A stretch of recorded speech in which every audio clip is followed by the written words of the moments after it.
DJ Vibe. Run it, bruh. Run it. Cool already. Hi.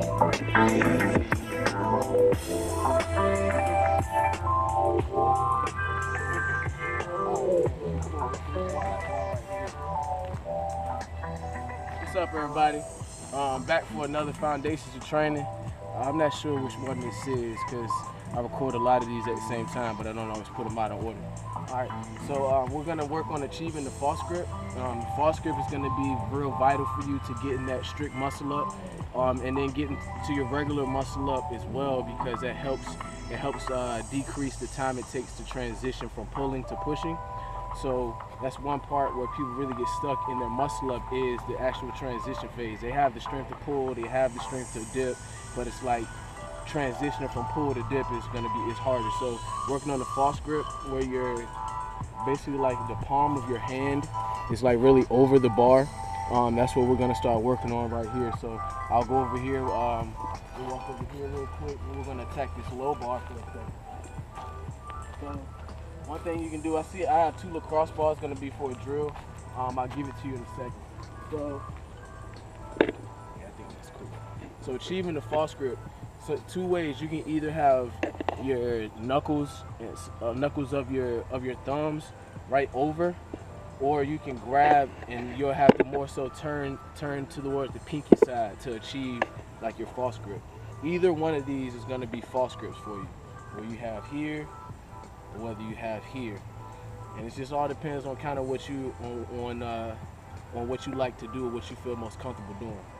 So a couple things to do is to just start getting used to a false grip hang.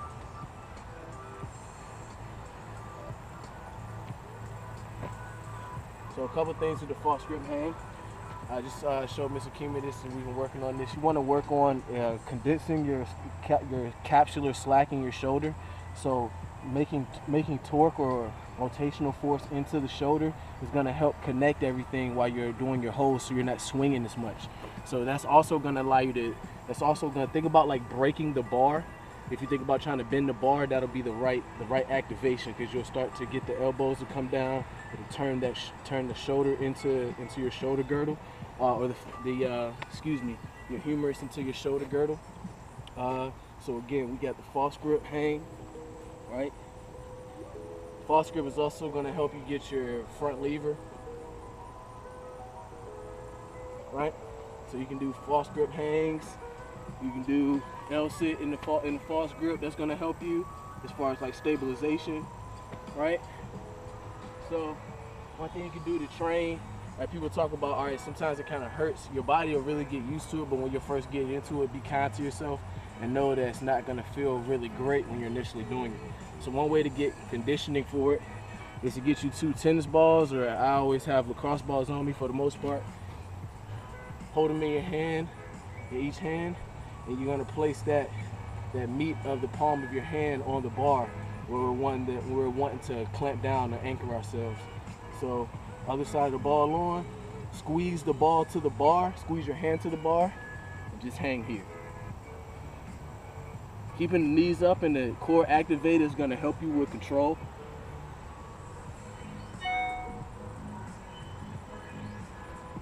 It's going to burn the crap out of your forearms, all right, but it's also going to make them really strong so that you can start doing upper level moves. Make sure that you use these same lacrosse balls to roll out that forearm afterwards too. Peep some of those lacrosse ball videos I have up on the page. Also, I'll just demonstrate a couple like strict muscle ups real quick, just so you can see some of them. So false grip status.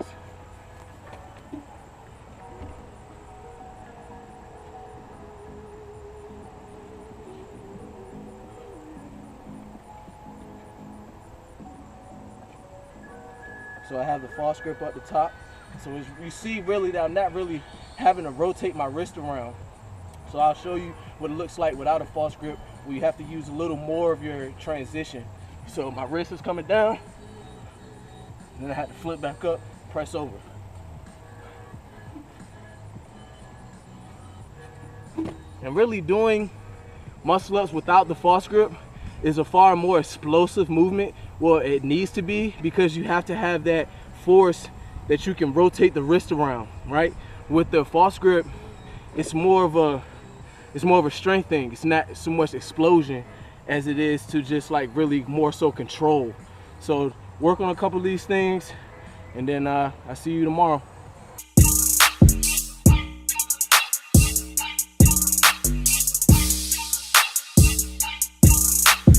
DJ Vibe.